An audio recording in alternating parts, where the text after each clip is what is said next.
What a day, what a wonderful day it is to be alive. Welcome everybody to my channel. My name is Jakub Vaniš and today we're going to be talking about SpaceX and their launch of Starship number 4. So this is the 4th attempt at launching Starship.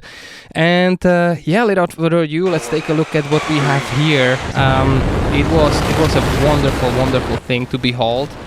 As you can see, the launch now, I remember with the launch 1 and 2, even 3, this was the most exciting part, the liftoff. But now it's routine for me, like this is just such a massive skyscraper, going up to the skies.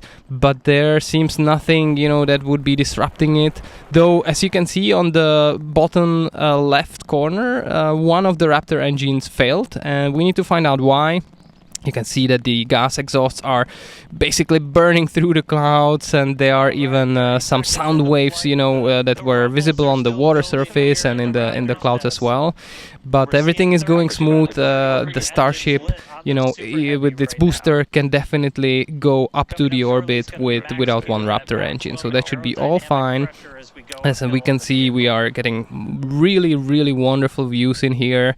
I just can't believe that we're living in this day and age where things like these are being streamed live from the Starlink terminals on the Starship. So there's various cameras, as you can see, checking the flaps and the grid fins. And we're getting some beautiful views, even though this was a bit of a misty, cloudy day. But what is also surprising is how, and now we are getting the separation. I'm gonna come back to my thoughts. Look at this. Again, this separation. I remember the first time that I saw the hot stage separation, I just stood up and I got tears in my eyes. But now, that flop maneuver of the booster is just getting, to a point where we're used to this. And it's incredible that this skyscraper building, can suddenly snap in half and half of it will fly back to Earth. The booster is supposed to go very close to the Boca Chica site, and it should have a soft landing in the water this time. We remember in the launch number 3 they were not able to do this, unfortunately. The booster lost a bit of a control and in the end got destroyed just above the water. But this time they will attempt to splash down softly, and they have quite an accurate position, but they don't want to, of course, bring it completely to Starbase, but quite close to Starbase, just to demonstrate that in the next launch they can potentially land it on the tower, or with the tower with those hands. That will be a sight to behold. So far, in the meantime, we're getting some amazing views, and this was new. So what we see here is this is the hot staging ring, about 10 tons of stainless steel that is being dropped from the Starship, from the booster, pardon me. And that's apparently, SpaceX decided, to drop it now because in the launch 3 it might have disrupted the fall and the control and of the attitude was not possible thanks to this ring. Remember, also this ring was supposed to not be there in the initial design, right? This is something that they came up with later on. They found out that they need it and it works well, but right now they need to drop it. So let's see, how the future iterations of this look like, because of course for the full reusability we would really need to have also the hot staging ring on. But this time they decided just to check, the data and telemetry, what would it do if they drop it. So they dropped it. It will fall down still through the atmosphere, and it will splash down near to the site of the booster. As you can see on the telemetry data of the booster, there's not much propellant left. They just have a bit, left. And here we're getting the top view of the booster, and you can see the grid actuator in the right corner actually moving. So moving the grids, which is amazing. We never got this type of a view in high definition. It's really a sight to behold. And look at this, how it's maneuvering, through that fall. And like I said, it's having just a bit of propellant left, just to basically bring the speed close to 0 so it can land. But you can see the speed is still massive, or around 4,000 kilometers per hour. We're at altitude of 12 kilometers, but it's falling fast. You can see every second it goes like by 1 kilometer right now. So it needs to slow down. And now we're gonna get the relight very soon. It's already 4 kilometers above the ground, 3 kilometers, and yeah, you can see in the corner the grid fins doing their thing, they're maneuvering. And look at this. So now we're getting it. It looks like something is getting destroyed there, but still, it gets, the speed is almost nothing. We can see the water. Now we can see the splashdown. You can see the vapor. It's just incredible what it can do with those 3 Raptor engines relit. It basically stands on water right now, and now it's gonna start to flip. And that's just, what a moment. Just take a look at the audience and take it in. Congratulations to the SpaceX team! Just wow. Incredible. I was having happy tears. And we recently got a new view of this, from land. So you can see that, this was not fake, this was not CGI. Look at how it actually looked, this huge giant skyscraper building. This was maybe some trapped gas that was there, but you can see, the splashdown was successful, and Elon Musk has actually confirmed they will attempt to catch the booster in the next flight, in the flight number 5. They will catch the booster with the tower, which will be just incredible. I cannot wait for this. Now they're going really rapidly. So the Falcon 9 did I think 15 launches, or 14 or 15 launches in May. So every second day there is a launch, and they're also speeding up the Starship launches, so we should be getting around once per month or twice per month launches, which is incredible, because look at how far they got within 4 launches of this vehicle. It's just incredible progress. Just in 2019 there was this thing called Starhopper, which was just a tiny little thing demonstrating the Raptor capability. It did just a tiny hop basically on the ground, from the ground. And now we're here. So now I am really a believer that this thing will take us back to Moon, and it will take us back to Mars.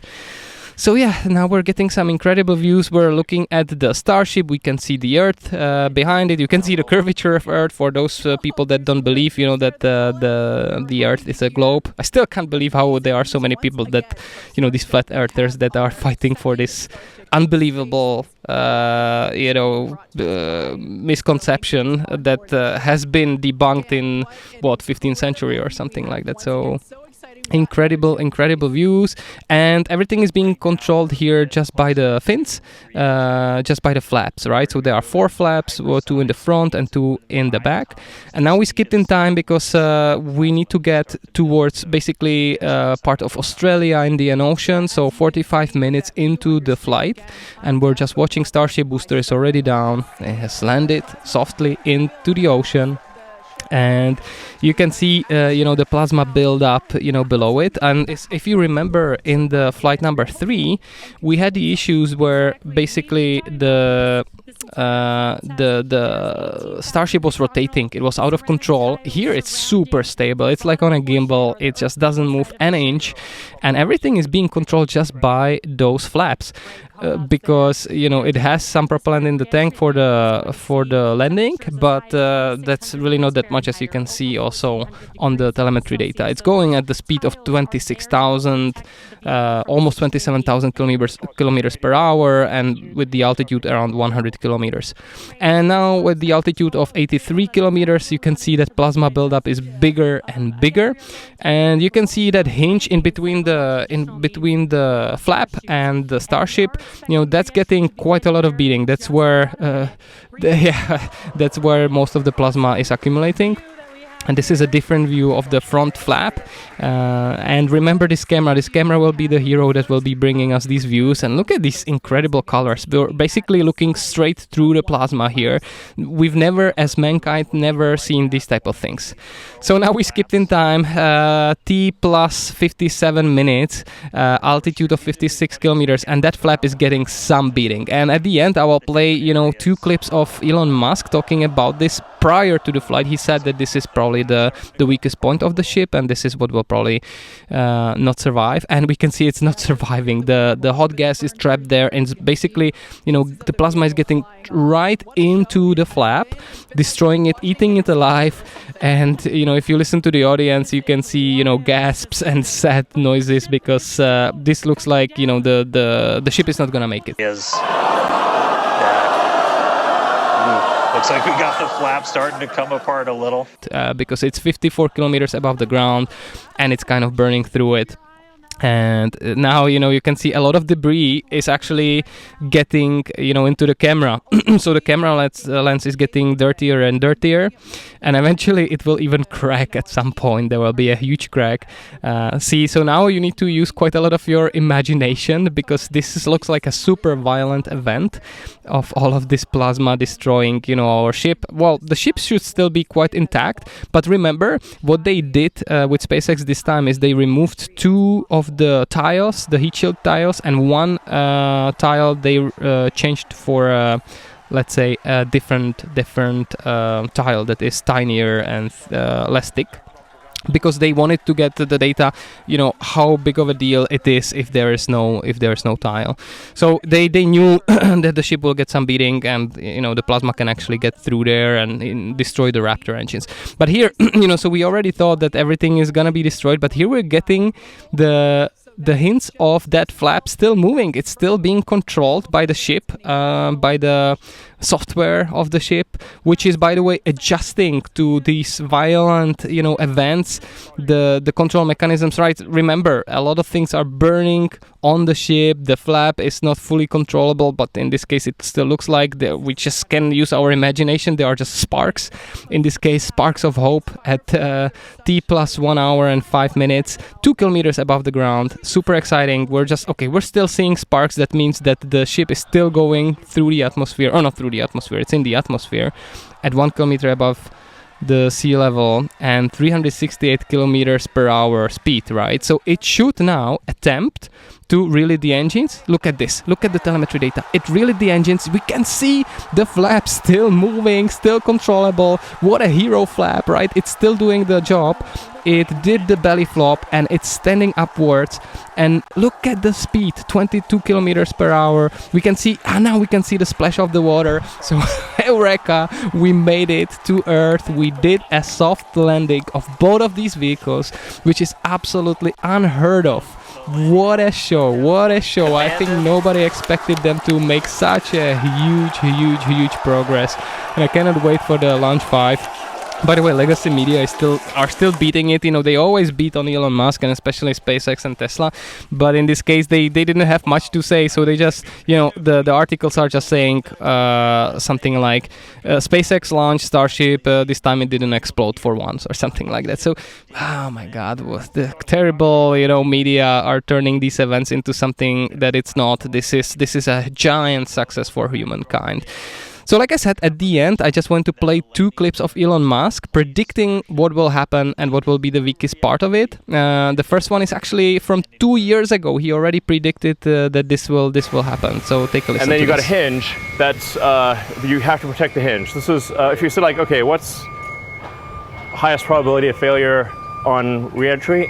It's probably the hinge of the flaps. Okay. So the rear hinge and the forward hinge of the flaps. Because you have to have a rotating thing, yes. But you can't just make everything out of tiles, so you have to have a seal. So you have to have a seal against the tiles. The tiles are ceramic, like a seal against dinner plates that are super hot. Yeah. So you can't use rubber. Right. So it's going to be a metal seal, and with a tortuous path. I'll just pause it there. So as you can see, he predicted exactly this would happen 2 years ago. And there's another video of him just one day before this launch number 4 with Everyday Astronaut. So yeah, you can take a listen to this. He still was adamant that this is the weakest part. Area and the hinge gap, yep. And sealing that hinge gap and not having hot gas just go flowing super fast through the interface there. Yeah, at where the flap hinge is. Yep. Because if you get hot gas flowing through rapidly, that'll cook anything, including the tiles. So you've got a block. We've got a hot gas seal at the forward and rear flap hinge, and so one of the key questions is, does that seal work? Right. We think it'll work, but it may not work. Okay, we can see now that it did not work, but I saw, Elon Musk posting on X already that they have a solution, and they believe this will not be an issue for flight number 5. And I believe them, because that progress that they made since basically every launch, and especially from the third to fourth launch, was incredible. So I believe they will make it, and I believe they will also attempt to land the booster in those tiny end hands of the tower, which is a bit unwise. I think they should first construct the second tower, because if they destroy the tower right now, that would slow them down in the future. But I think they have it figured out. Maybe they will speed up the building of the tower. But as you can see, this was just incredible. It really made me happy. I'll show you this last one meme, that I was sending to my friend. This actually completely describes how most of men that are, that are in my age are feeling, I guess, about this topic. But thanks a lot for supporting this. Thanks a lot for watching. In case you like this type of content, please leave a like or hit the subscribe button. Otherwise, I wish you an amazing day. What a day to be alive, really. Everybody take care. Bye bye.